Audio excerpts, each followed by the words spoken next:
what happened with Harbaugh and the Vikings, best you can tell? As best I can tell from the sources I've talked to, Jim Harbaugh went up to Minnesota with the expectation that he was going to get an offer to be the head coach there. And people I had talked to in the building were convinced that Jim Harbaugh was going to jump at it. And then something over the course of this extensive interview process, and I was told something seemed to have gone wrong around 3:00. Things kind of soured. And I have not gotten a great answer on what exactly that was that kind of turned things, but he did not get offered the job and is going back to Michigan, obviously.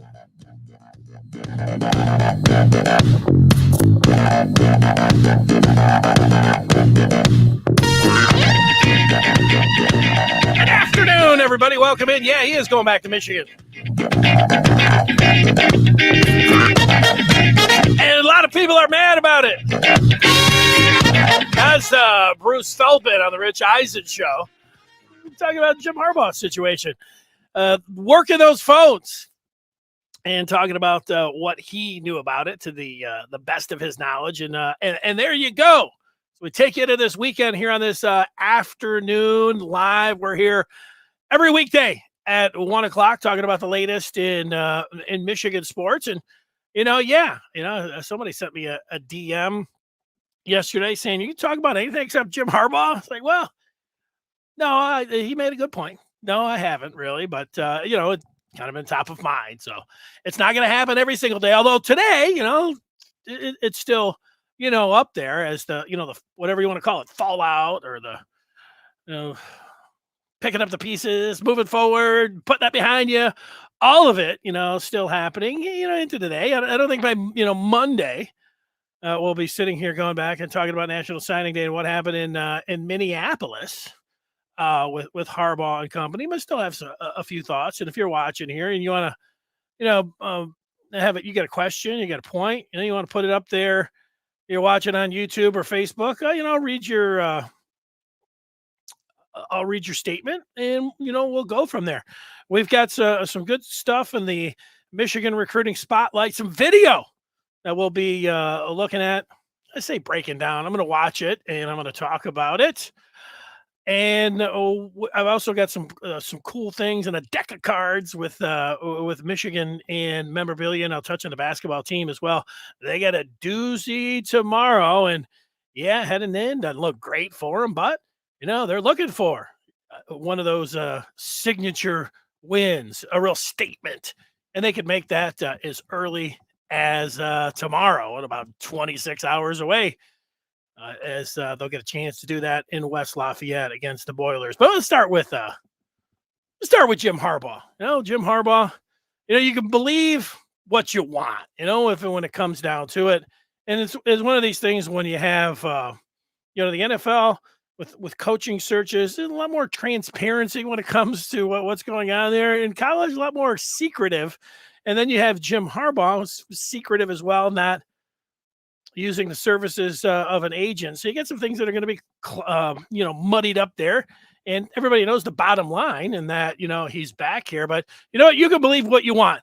You can believe that Jim Harbaugh would have never gotten on that plane if he didn't have a verbal agreement, to be the next coach of the Minnesota Vikings. You say, well, is that really what Minnesota did? Verbal agreement. Could Jim Harbaugh have held the Minnesota Vikings, Wednesday, said, hey, we had a verbal agreement here. Was the verbal agreement about, control? Was the verbal agreement about money? Were those parameters, that they talked about, that they just had to go over there and, just had to go over there and put his John Hancock in a 9-hour interview and, it was all going to be good. I heard Feldman saying there about midway, it was kind of like, Jim, whatever happened. And so, you speculate on what happened. Do I think that, and I'll just give you my thoughts here. Like, I thought, Jim Harbaugh, he should have been pretty confident. The Vikings wanted him, the general manager. I was going to make the call on who's going to be the head coach. What do you think that conversation was like? Jim, we get a pretty good feeling about this here. We've interviewed everybody. You're the last guy coming in. So come on down here, a guy that's been to the Super Bowl. These other guys, come on. Can you recite their names? Nobody even knows who they are. So come on in. I don't know how far that verbal agreement went, but Jim, when he was up in the air, his feeling about what was going on there, even though Saturday morning are still like, Jim might think this is a foregone conclusion, but the Vikings don't. I just go back if this was a Lions situation, you follow all of the gymnastics from the Lions front office over the years.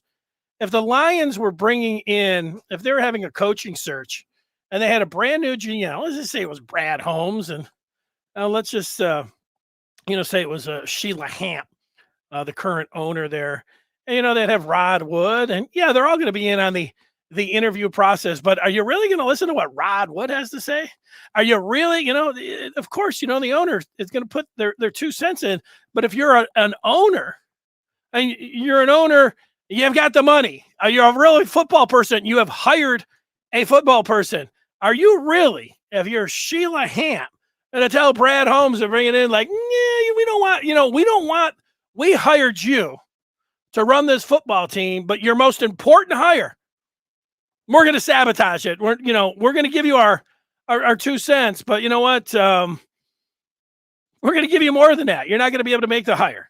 Now, you're telling me this general manager that brought Jim Harbaugh in and knows Jim Harbaugh, knows everything about that, was going to bring him in and be like, a messy situation when it came in there.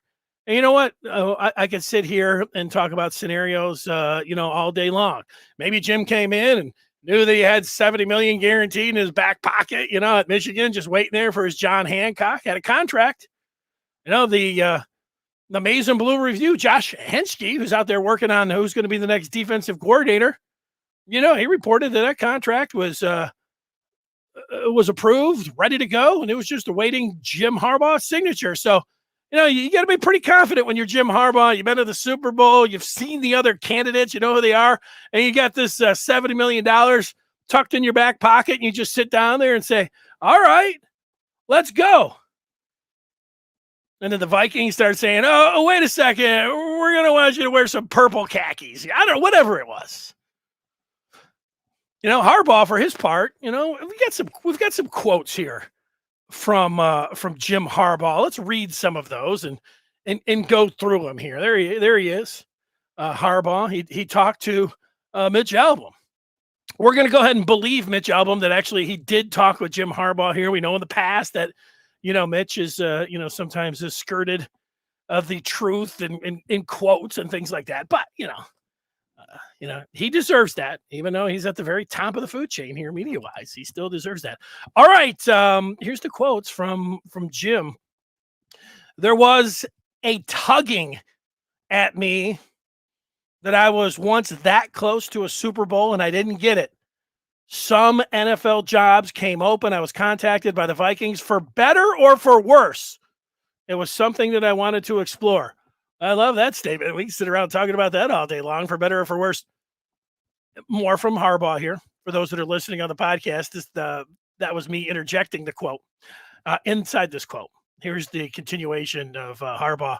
I went in thinking, I'm going to have 100% conviction on this. And if they have 100% conviction on this, then it's something I'm going to do. So if Jim Harbaugh liked how that meeting went, that interview went, sounds like he was going to, not only entertain, he was going to go and he was going to be the next Vikings coach. But like many a job interview, somewhere in the process, he got a sinking feeling. It was all good. A first-class operation, Harbaugh said. First-class people. But there wasn't an equal match of enthusiasm. And for a man whose catchphrase is an enthusiasm unknown to mankind, well, that stuff matters. All right, it's a little bit of Mitch involved in there. But there you go, the soap opera from Jim Harbaugh and some of his comments there that he made. So for better or for worse, and when you have a lot of sports talk and you have a lot of people that are not Michigan fans, or you have people that are kind of like scorned Michigan fans, they want to bring it, to Jim Harbaugh and get after him, really criticize him. And you know what? Sometimes I feel like criticizing. It's not that I feel like criticizing. Sometimes I look at a situation and, even if it's a Michigan situation, I feel like, I gotta be critical of something here. With Harbaugh and this situation, I think it had a lot to do with last year. Last year they went through the first signing period where they signed, whatever 20 players or something, and he was going through the contract situation, and he was going through the NFL coaching cycle here. That's the way it looked. I mean, it smelled like it looked like it. I thought he was doing it. Michigan people don't think that he was doing it. The reports were from the Michigan insiders that that's not what was going on last year. That Jim had promised 7 years, and he was not looking at the NFL. But that's exactly what it looked like last year.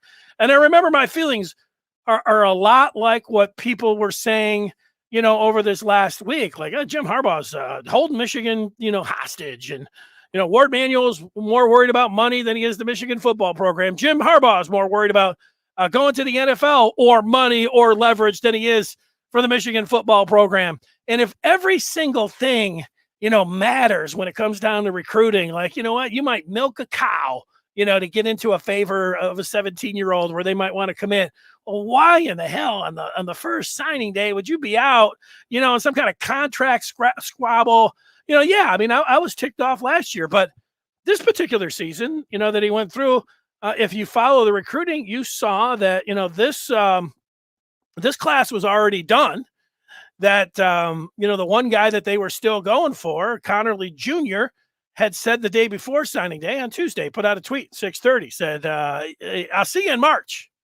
I'm not making a decision tomorrow. So, Michigan's still in on Connerly Jr., so we'll see how that plays out. But we had also seen from at least 2 players that said, hey, you know what? If, Harbaugh said that this is exactly what he was going to do. So he just told the players, let the administration know he was going on. It didn't hurt recruiting. And he was going to take a look. And for me, I would, and I said this over the last couple of weeks, I was not going to be angry and like, oh, Jim, you're a jerk. And, I thought you loved Michigan and everything else. You understand that part from, people that love Michigan, that they were going to be scorned a little bit here and that they were going to go after them and use like the National Signing Day thing that I just said. But, I just explained that. But you know what? If somebody wants to, go look at another job and they think that it's better, like, who are you? What are we, really talking about here? And you know what? When you get to the business of college football and in the NFL, they're the same game, but it's vastly different. NFL's this machine that will eat up college. They don't care. It's just like when Michigan, if they would have lost Harbaugh, Michigan wouldn't have cared whoever they wanted to bring in if they were currently coaching somewhere else. Hell, let's just say it was Matt Campbell. Do you think they really, cared about the people in Ames that were like, oh, they're going to be upset? I mean, college football is a, dog eat dog. And, so, Jim Harbaugh is not any different when it comes down to this. And you might say, well, yeah, he is different. He wasn't like Brian Kelly, over there eating ribs with a recruit while, the text messages were coming in, not telling anybody and Bolton and everything. But you know what? That's par for the course. Lincoln Riley, made a name for himself at Oklahoma. Took the giant suitcases of cash and went to California. And people are like, yeah, that's college football. Oh, we can sit here just this year and name another 4 or 5. So I was never like, I saw everybody, breathless, like Jim Harbaugh. And I'm like, all right, I was all right with it. And yeah, you know what? You can say, well, I would have been disappointed. I would have been disappointed for Michigan football because what they had done last year and how the situation is right now, looking, towards next year, there should be a lot of enthusiasm for the program for what they did last year, how they did in recruiting, how they did at the transfer portal. I mean, they're a top 10 team heading into next year with a real manageable schedule. And what looks like on paper is a hell of an offense. So, that's the way I was looking at it. So when it comes down to, well, you're going to just believe Jim, who, had told some people that, not reporters, but, some, connected Michigan people that, he did have a verbal agreement? Or are you going to believe a GM or, the pro side who, got a meddling owners here? You got to just make that determination yourself, whatever you want to believe. I told you how I thought it played out right there, I don't think Jim was blown away, during the meeting. His expectation, the expectation for what the Vikings wanted, that didn't meet. Sometimes that happens. You can sit around in a Zoom, but when you get face to face and you use a couple other things, push come to shove, pen to paper, all those kind of things, and you really want to go, like everything needed to be perfect. I think for Jim, and it wasn't. And maybe on the other side, could both of those things be true? That, Jim thought something, the Vikings thought something, but they were still getting together. And then, both of them just didn't have the feeling. I mean, sometimes the one side, is really in and the other side not. But sometimes, you don't have that chemistry and all those things, and it breaks down. Like Mitch was saying, in his piece there. So, so the best I can tell, those are some of the things that went down. Let's look at we'll get some Russian bots coming in, but we also have a couple points here from Antoine, who's weighing in here. Antoine asking why Michigan is so reluctant to dive into the nil with their academic standards, also holding them back. They will only fall further behind in recruiting and make winning it all even harder. Well, the best I can tell, reluctant to dive in with the NIL. Michigan has put themselves like, most of the other teams in the Big Ten. They have looked at the landscape of college football. This is before the NIL got in, and said, you know what, we're not going to pay players under the table. I mean, it's, technically against the rules, and everybody else in college football, however they were doing it, through a third person, through a pastor, through an agent, finding money, funneling money somewhere to the players. It's say, hey, you guys are cheating. They're like, nobody cares. We all know that the players deserve the money. Nobody cares except you guys up there. And Michigan was like, we care. We care about paying the players. And then so when they were like, the NCAA was finally, when they got into it, it's like, you know what? You shouldn't care. Everybody can. And everybody that, was doing it and had their own NIL before this. And, now Michigan, they are reluctant. That's why I believe they are reluctant to just jump in and say, hey, let's do the very thing all of these years we said we weren't going to do, even though it's now legal. Let's kind of tiptoe through this. We're not jumping headlong into this. And you could say that's the name of the game. Well, you could make the case that was the name of the game before this year, and that nobody cared, even though it was technically illegal. Nobody cared. And you got criticized when you lost, and, the victors goes the spoils, and, everything that's got going on. I think that's why they were reluctant, and maybe still reluctant to just jump on in and say, yeah, you know what? We're ready to cut the checks. Now they got a lot of things going on behind the scenes, and maybe with Harbaugh coming back, Harbaugh's going to say, look, did you like what went on in Indianapolis? Did you like that trip down to Miami? You want to keep this thing going? Let's cut some checks. Let's get the boosters involved. Let's get our donors. Those how much ever money it costs to take a trip to South America or to Normandy and Paris and all the dining and food. Let's give that money to the players. Michigan had their own. That was kind of an NLI deal. It was on the up and up, but you know what? Now when it's actual cash, can they make that leap? I don't know, Antoine. That's interesting. And the academic thing, I say it as simply as this: like, I didn't go to Michigan, but the people that go to Michigan, it's a really hard school to get into. And when you talk about transferring credits, how that's going to affect the overall perception of Michigan as an academic institution, I don't exactly know. You can say, well, it's just for the football program or for sports. Who cares? They want to be the best there, but it could factor in their rankings and different things, which are really important, to Michigan grads. Oh, I could sit here and tell you, I wish that the players didn't have to go to school and that they would, pretty much let anybody in, and, try to give them assistance and everything else. But, but that's not how it's done. That's not what they think. There are a lot of people that, think differently about that. So we'll see. I think the NLI thing's a lot easier to convince than, the academic stuff. But, that's me, Antoine. I'll see. You're talking about a holy horse. I don't know if it's, maybe when it comes down to that, when you've done something for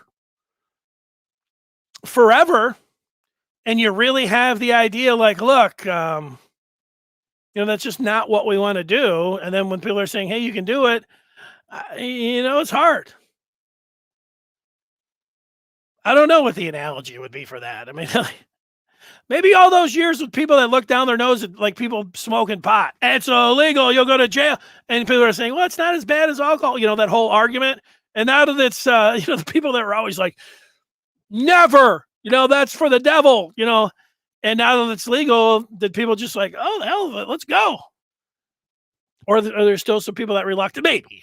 I don't know. Comparing, pot smoking and Michigan academics. There you go. So I don't know, Antoine. That's what I think. Those are at least my thoughts on it. So that's it. Antoine finally saying he thinks the biggest difference between Michigan and Ohio is the fact that Ohio is willing to give their staff and team all the resources they need, and they're obsessed with beating us, and we're not all in. Well, I mean, there you go, Antoine. You could be right in all the things that you're saying there, but there you go. Antoine's thoughts. That's how it's done. See, Antoine with a number of different things typing in and coming after. We do have more here. Michael, how would Bo handle this if he and the AD, Jim, the coach, would Bo welcome him back? So if you're saying with Bo, who, let me think that through, because Bo, when he was the athletic director and Bill Frieder was the coach of Michigan, and Bill Frieder was going to leave at the end of the year, agreed to a contract with Arizona State. Bo came in famously and fired Bill Frieder and said, a Michigan man is going to coach Michigan.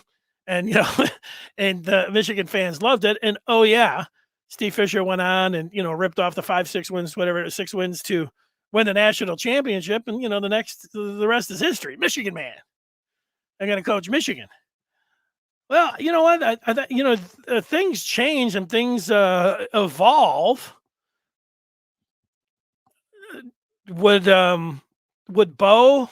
I think Bo would have tried to do. Bo himself, took a look at Texas A&M in the early '80s, and took a look at what they had to say. So he entertained an offer. Ultimately, he didn't take it. And I think that's what it comes back to here. Look, I know, I like Michigan myself. Like, I remember I started working, Michigan's not like the biggest market. The Ann Arbor, I'll just say it, radio market, it's not like the biggest. It's looked at as a small market. But when I worked in Ann Arbor radio, I thought it was the very top. I would have never left. I was like, I would have stayed there. This is the greatest thing ever. Michigan football is the greatest thing ever. But not everybody thinks that. And Jim even said it in his comments there that he gave to Mitch. The biggest prize is the Super Bowl. And for him, it was his last chance to take a look at it. And if all of those things would have met, say, go ahead. Tom Izzo, who's looked at favorably, even from Michigan fans, most of the time, went and flirted with the Cavs and thought about, but, he went back to Michigan State.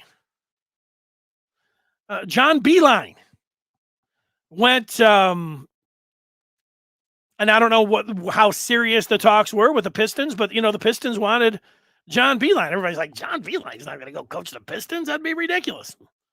I didn't like the idea either. Like, as being a Michigan fan and a Pistons fan, no. But you know what? He came back to Michigan and had a good a good season, and then he went to the Cavs. But you know what? As disappointing as that was, it was disappointing because you know what? Michigan basketball had perked up where they were relevant. They were going to the tournament, out going, making runs, and it was fun.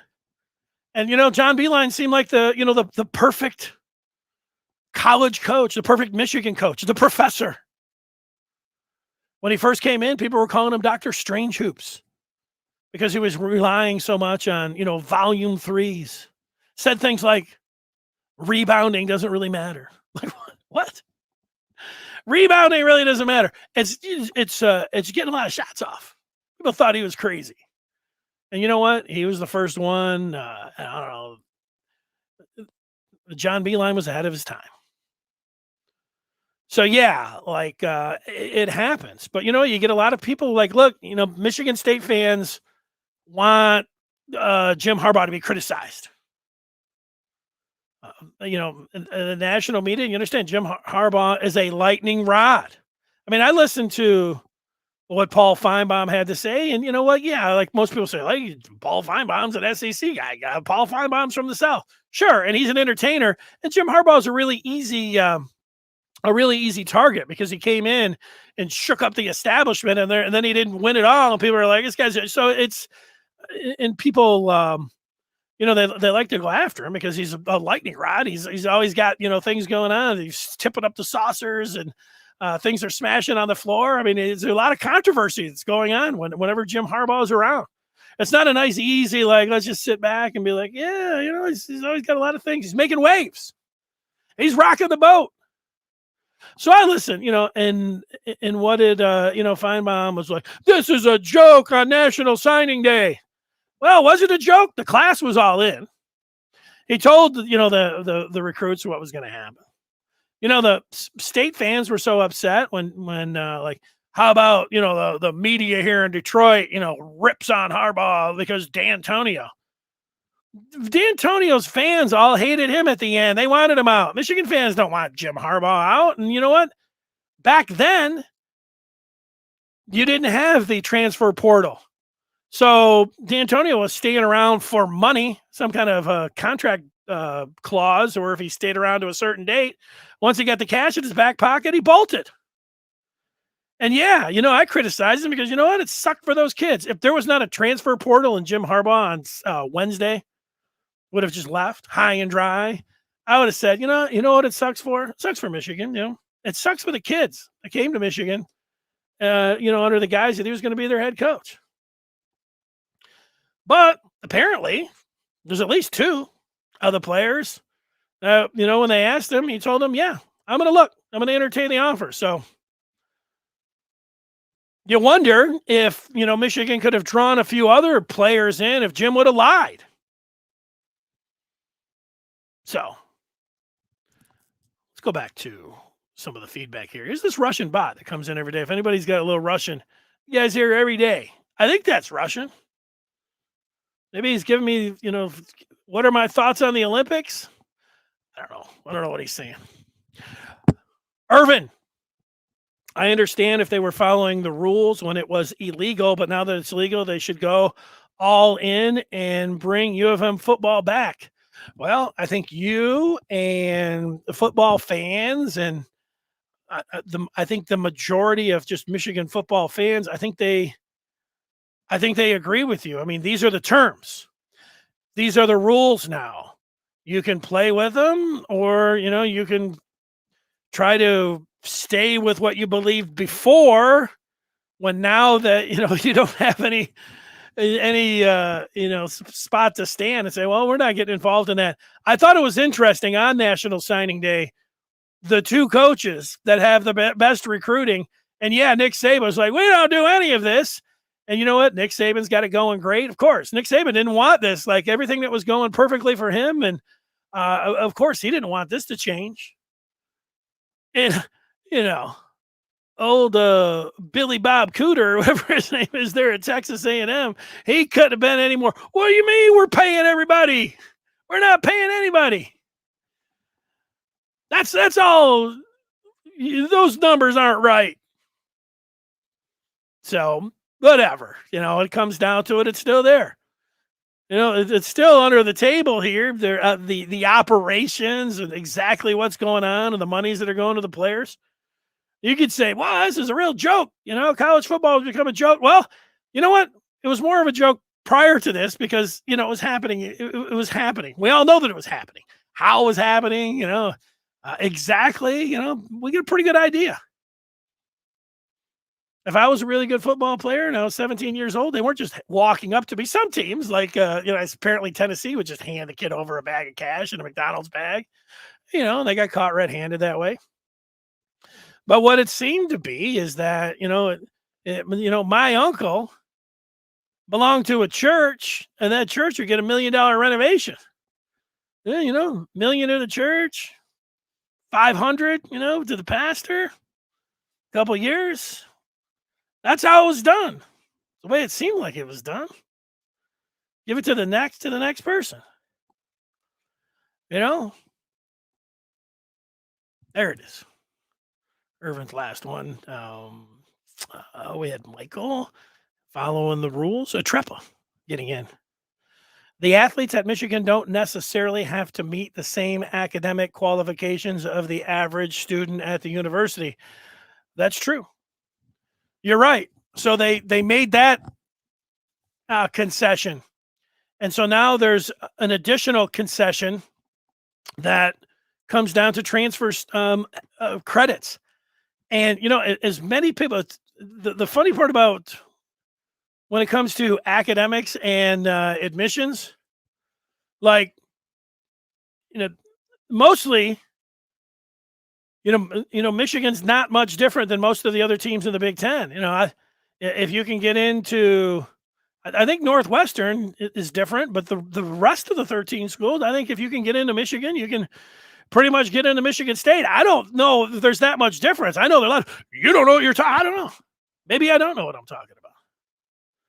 But maybe when it comes down to the, those transcripts and, how much they're looking at, I don't know how much they're looking at that.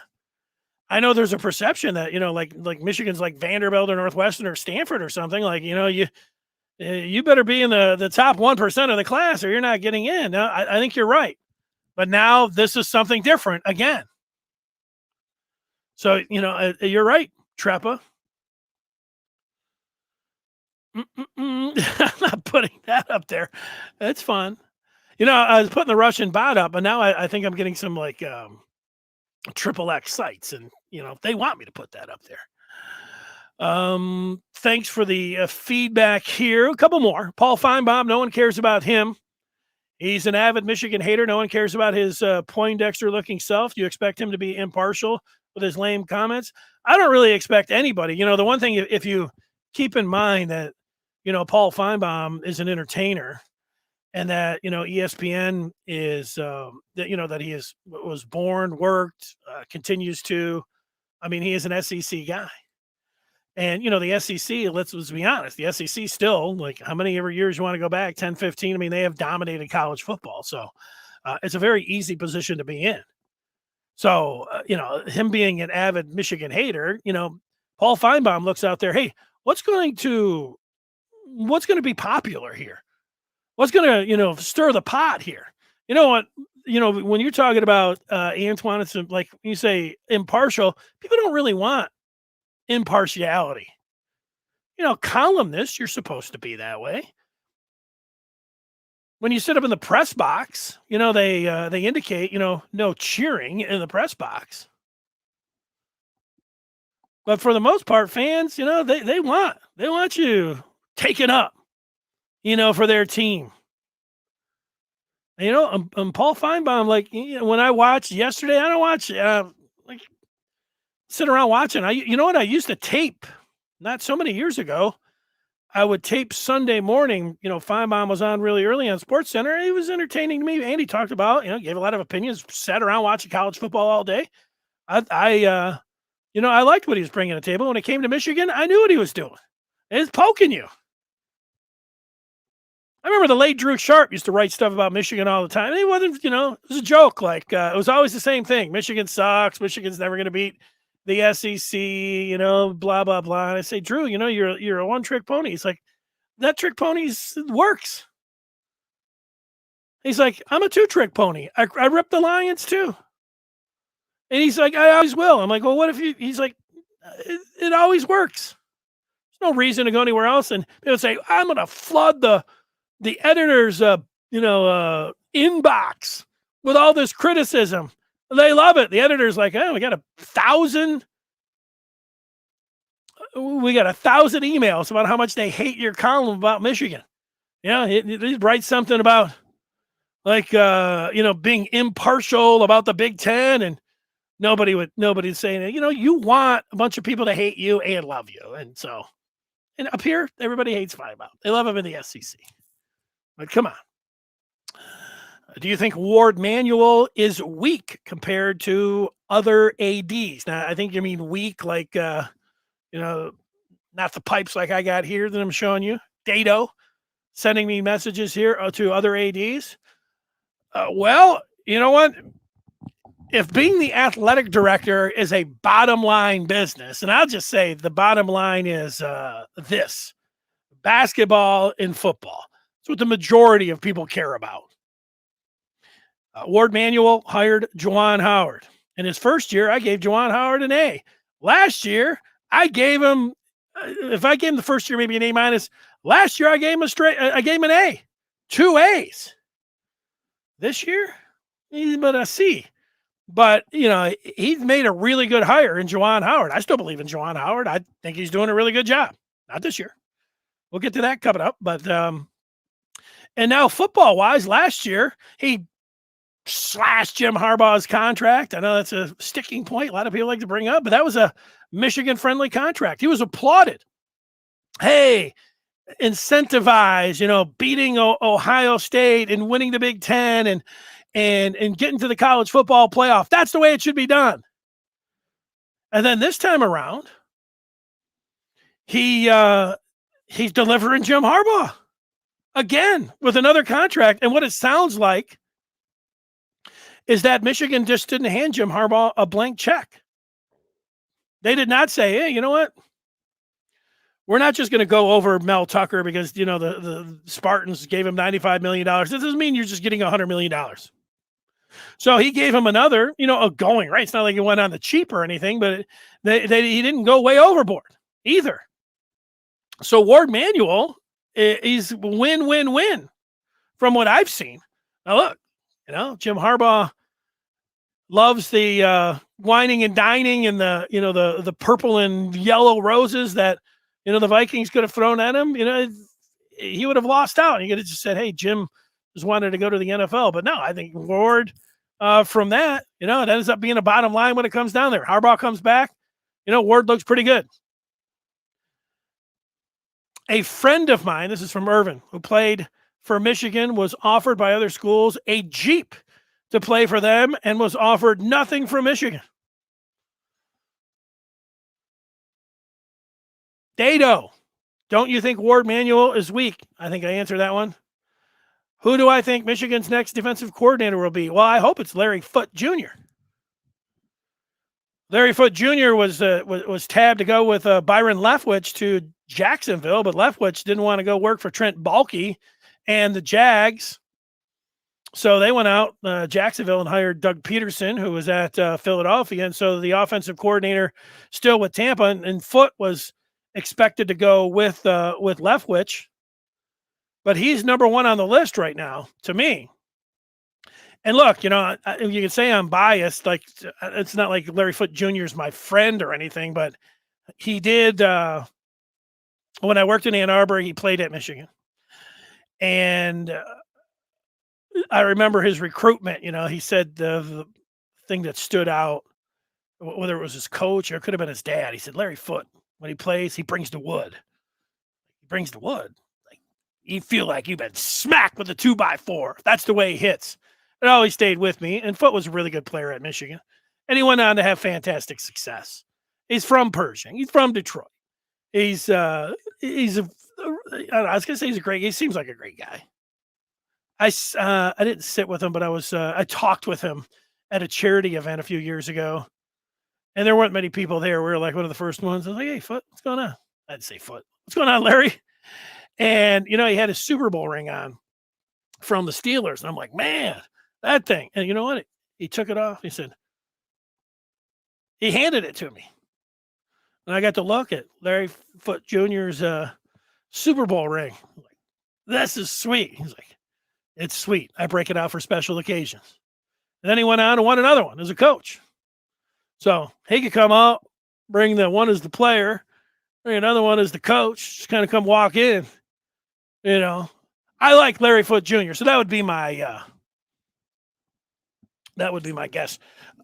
Or that's my desire. Some others, the defensive coordinator from Vanderbilt would be somebody that you might want to keep an eye on when it comes down. Jesse Minter is his name. That would be another one. But, it's kind of the same thing with head coaches. Like, with Harbaugh going to Minnesota, he sat down, and if they don't meet their enthusiasm, Harbaugh's got about 10 guys there. And if he talks to them and they want to come in, well, what's your ideas? What do you want to do? Does that marry up? So just because I'm throwing some names out, I mean, these are the guys that I would talk to. And then it would be pretty easy with Larry Foote, what he's accomplished. And, the Buccaneers linebackers were awesome last year. I mean, Devin White and, who's the other linebacker there? The guy, he's got same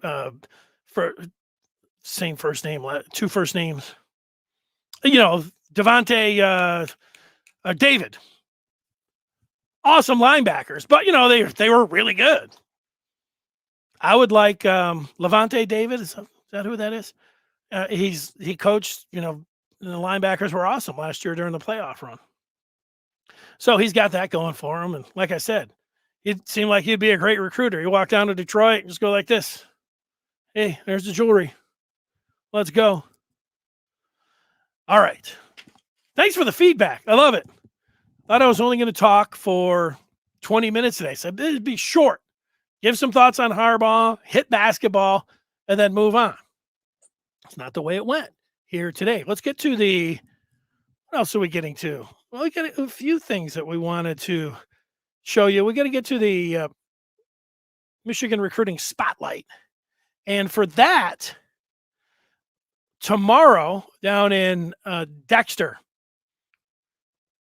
there's a running back that is set to make his commitment at his high school, and his name is Cole Cabana. And Cole Cabana, let's see if I can bring up, there he is. The thing about 5'11", 175, let's watch a little of this video together here, if we can. That's Cole Cabana. And yeah, I want to sing at the Copa Cabana. He's making his announcement. Zach Libby, who works recruiting for us here at the Maize and Blue Review, has put in a future cast. Oh, my watch is talking to me. I was like, "What's going on there?" There you see him getting into the end zone here. This is a long 8-minute highlight package here of Cole Cabana, but the thing that you want to know about him when you're looking at this, and however you think and what you know about being able to project high school running backs to college, 175, it said there in his Twitter page, he's up to 181, but he's got legit speed. I don't know, almost looks like it's in, fast forward there, how quickly he got into the end zone, but he has been timed. He's got legit under 4.4 speed. I mean, let's wait and see. But some of this stuff, look, when you're going, he looks like a man amongst boys there when he's taking it in. And, this is a nice catch. You get him in and out of the backfield. I would say, put a little weight on him, a little bit shorter of Donovan Edwards. I'd love to see him and Donovan Edwards, if he does commit, and just, you think about, the possibility of the speed that Cabana would have, and you get him some daylight and he's gone. You know what? Did he just do a Tyreek Hill there? It looked like he had a peace sign. Should have been flagged there for unsportsmanlike conduct. I think that's what's going on. Would he be the fastest player immediately on the Michigan football team? Well, if he has legit 4.35 speed, maybe. Like I said, let's put him up against Donovan Edwards and who else? Roman Wilson, Andrell Anthony. Maybe incoming corner Will Johnson. I don't know how fast he is, but I mean, this is somebody that Michigan is feeling like they got a really good shot at getting tomorrow. Yeah, it seems like it is sped up right here, and Michigan only has 4 scholarship running backs right now. Remember, they were in on Andrew Paul on National Signing Day, but he went to Georgia. They got C.J. Stokes out of South Carolina, who is committed and will be a freshman next year. I mentioned Donovan Edwards, who will be a true sophomore. And then we're talking about, Blake Corum, Tavier Dunlap, a bigger guy. Just saw a little bit of Tavier. I don't know what. Tavier. Yeah, we saw a little bit of him. So, does the speed, if you didn't know that, Cabana had this 4.4, sub 4.4 speed, would you look at him and say, boy, he looks really fast? Yeah, you try to say, well, what's kind of the competition here? Like it looked like on that particular one, I might have been able to get into the end zone. I mean, it is like right now. Not on that one. You at least had to get around the edge. I'd have been tackled for a loss there. Let's see here. I'd probably been tackled there too. I'd have been so tired at this point. I'd have had to, needed some oxygen. That seemed like some pretty good deception there that he went right up to the middle.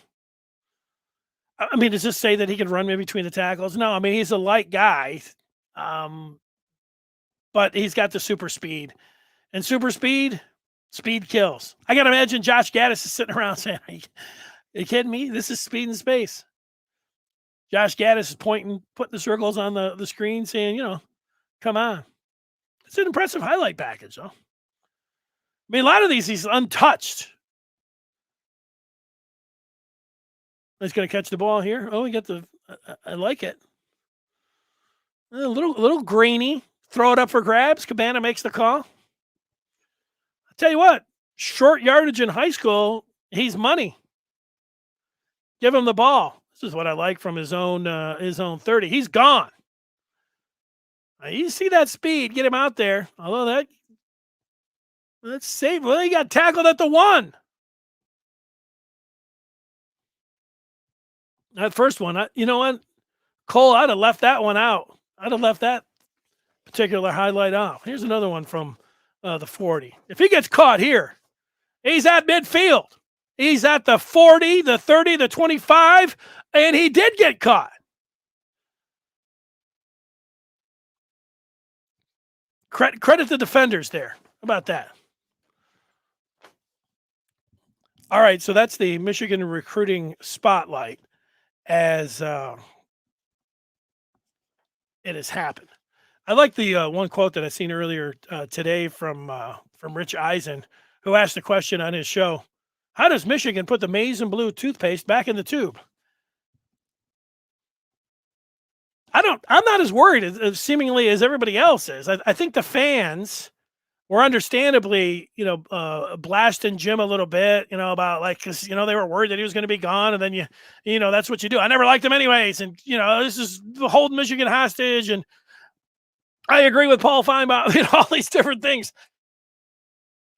but now, and, Jim gets out there and maybe has a spring game, and it's a warm day, the maize and blue, you'll be back. I think the maize and blue is already back in the tube.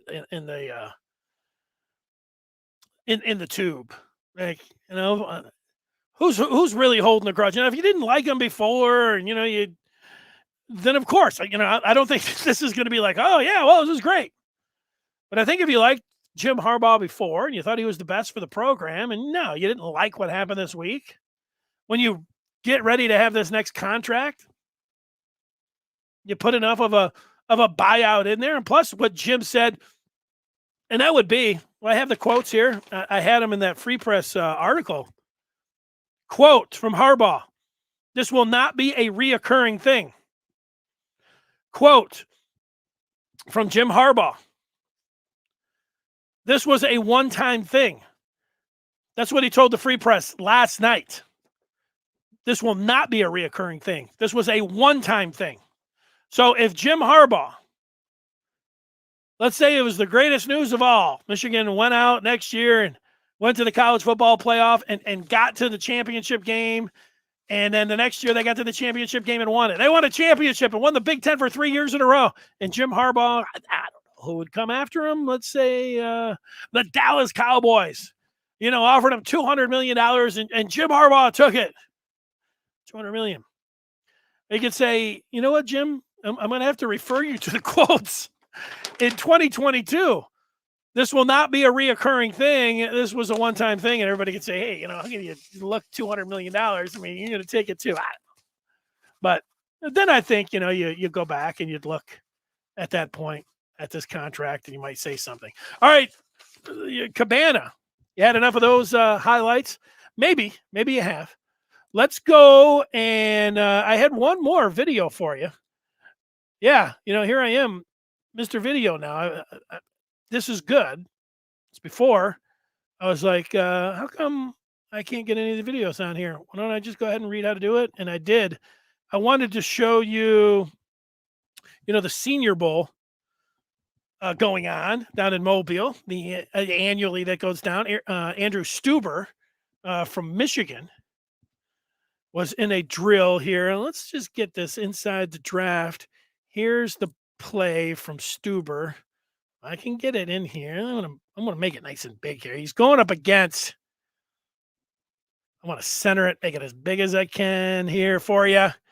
And it looks like I'm being able to do that. This is Andrew Stuber going up against a Buckeye.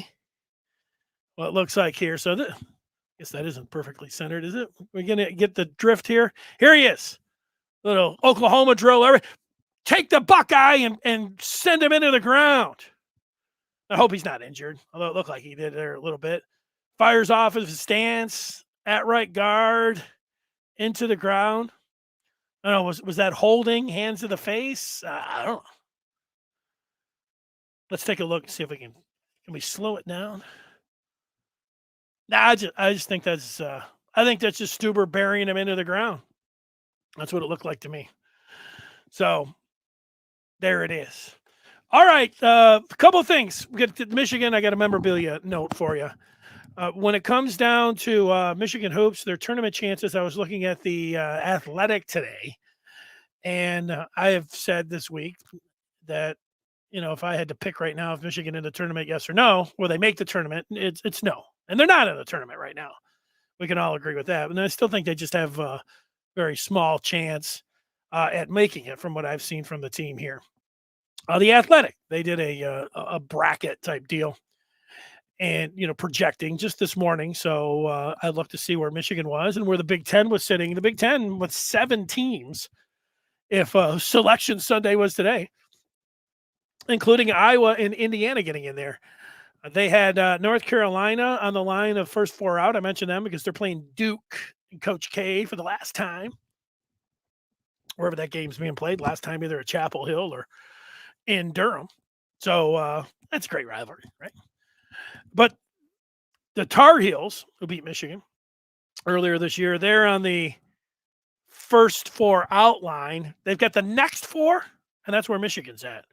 Michigan's not the first 4 out. They're not in the play-in game. They're not in the first 4 out. They're in the next 4.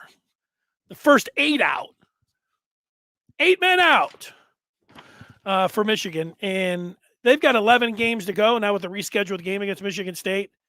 It's real easy for you to keep track of how Michigan's going to get in or not. They can only afford 4 more losses in those 11 games. I think one of those will be tomorrow against Purdue, but when you play a team, Purdue looks like they're the best team in the Big Ten. I wouldn't be surprised if I had to fill out a bracket today, I would put Purdue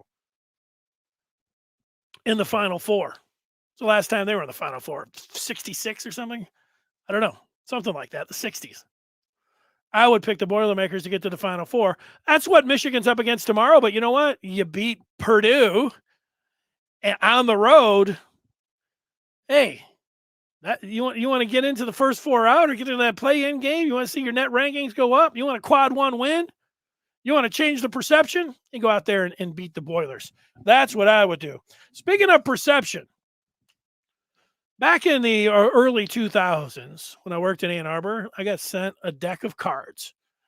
And on each of the 52 cards, and I had a couple jokers in there as well, they would put Michigan football players. And John Navarre, quarterback at Michigan, he ends up being the 10 of spades. And you know what? The little dimple on his chin, not bad. Kind of looks like John Navarre.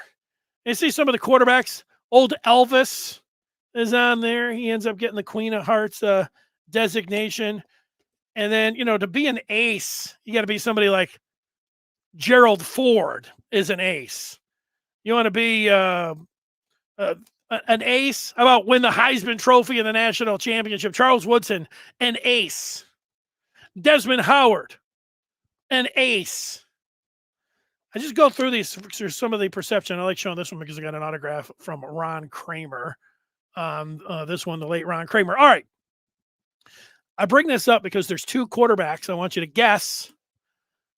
I've got Tom Brady's card, and I've got Jim Harbaugh's card. Now, you saw where Gerbach was the Queen of Hearts and John Navarre was the 10 of spades.